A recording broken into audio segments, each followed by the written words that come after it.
DaVinci Roofscapes is again leading the industry with a unique type of roofing tile that incorporates a number of innovative features.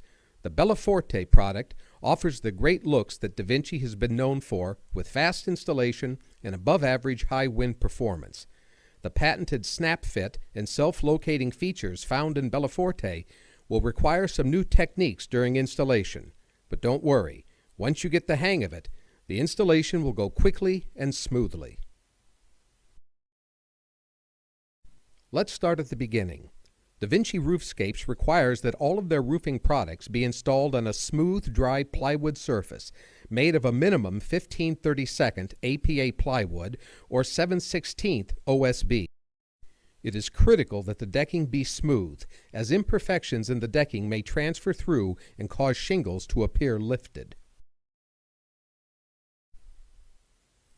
Bottom edge eaves flashing. Eaves flashing should be installed on the bottom edge of the roof. This eaves flashing may be a common type, but as with all flashing, we suggest using a long-lasting metal of copper, aluminum, or factory-painted steel.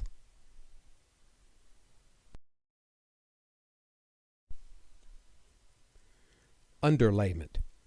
Once the eaves flashing is installed, it is time for the underlayment. In cold climates where there is a potential for ice buildup, ice and water shield is required from the bottom edge of the roof to at least 2 feet above the plate line. The plate line is a line where the outside wall would intersect the roof if it went straight through. Ice and water shield is required in all valleys and around all projections, including walls, skylights, chimneys, etc.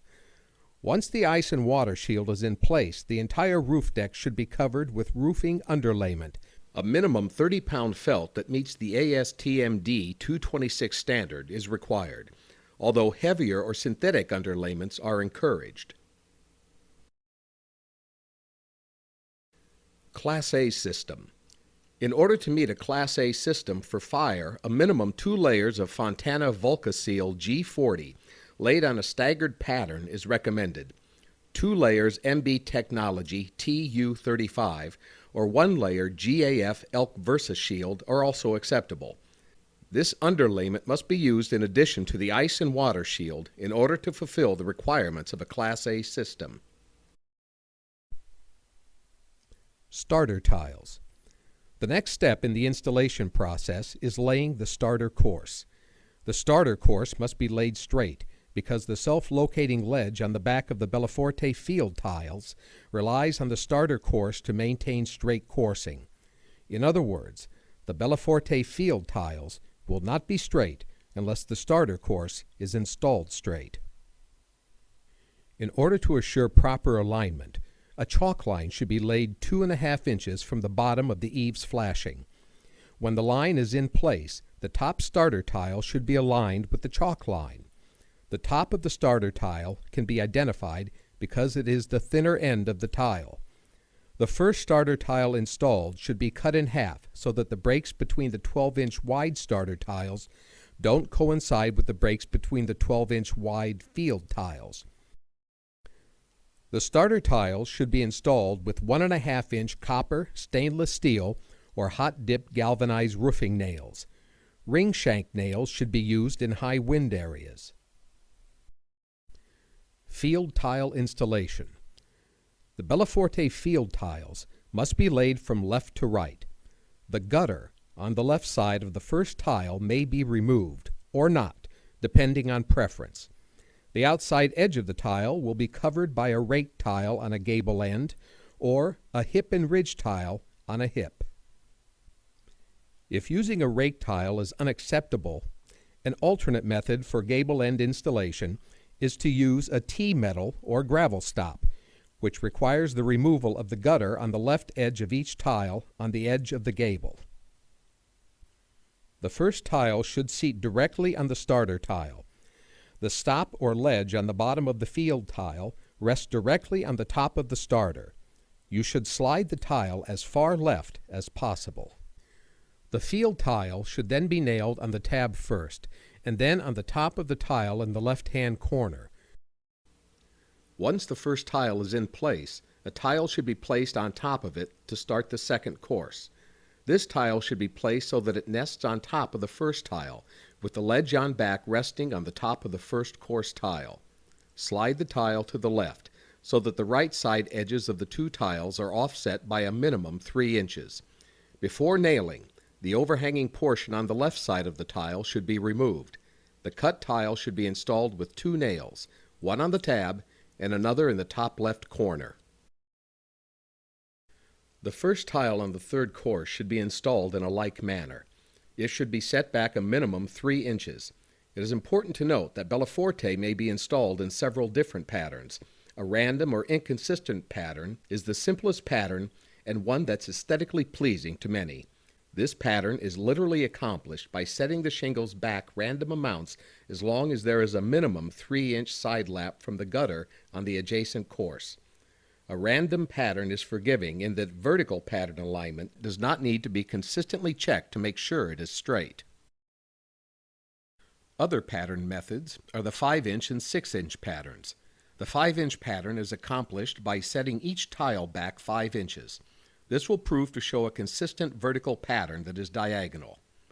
The 6-inch method has each tile set back 6 inches. With this method, the gutters between tiles are in alignment on alternate courses. This installation method makes for a very orderly look. This installation pattern is the most difficult and requires frequent checking of vertical alignment by the means of chalk lines. Both a 5 and 6-inch pattern will also require the installer to use extra effort around a dormer or other protrusion to ensure the pattern stays straight all the way to the end of the roof. Installation against walls. Walls or projections must be prepared by installing a minimum of 18-inch ice and water shield that turns up the wall at least 4 inches and back on the deck at least 14 inches. If the abutment terminates in the field, the ice and water shield must go over the top of the field underlayment. With the ice and water shield in place, an 8-inch by 4-inch piece of L metal should be installed so that 4 inches goes up the wall and 8 inches lies on the roof deck. The roof edge of the metal should be crimped. This metal should extend on top of the field tile below. It should be installed as a transition piece from a regular installation to on top of the metal flashing.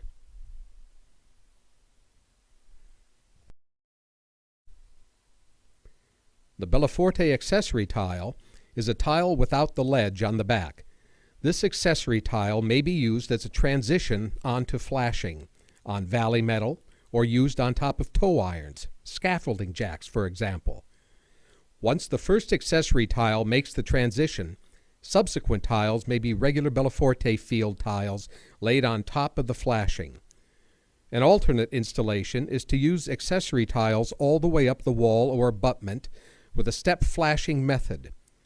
With this method, the installer would use 8-inch by 14-inch step flashing along with accessory tiles.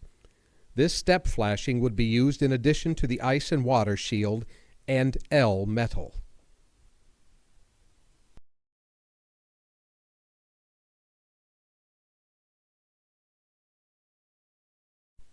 Valleys. Open valleys are the preferred method of installing Bellaforte tiles.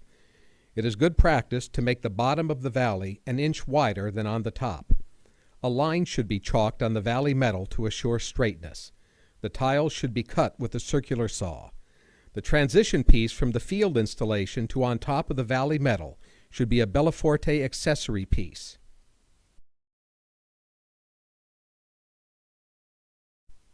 Closed valley. Closed valleys may also be used. With this method, valley metal with the standing seam should be used. The tile should then be cut and butted to the diverter. Making the pattern match.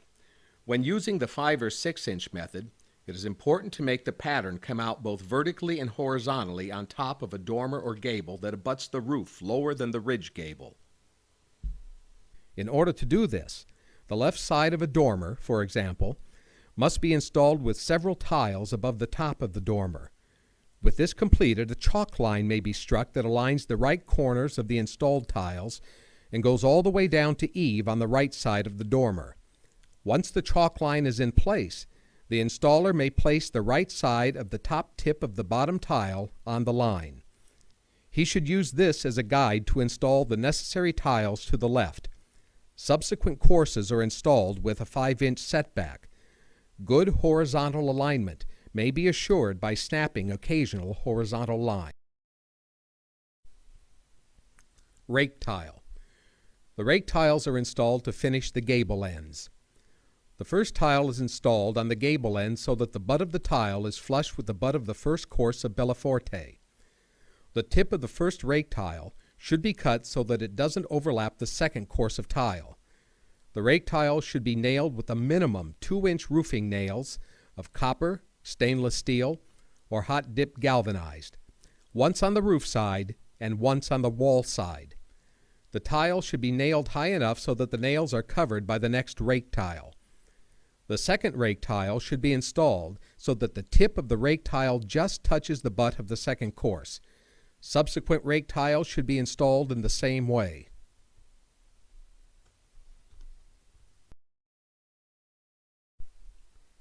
Hip and ridge tile.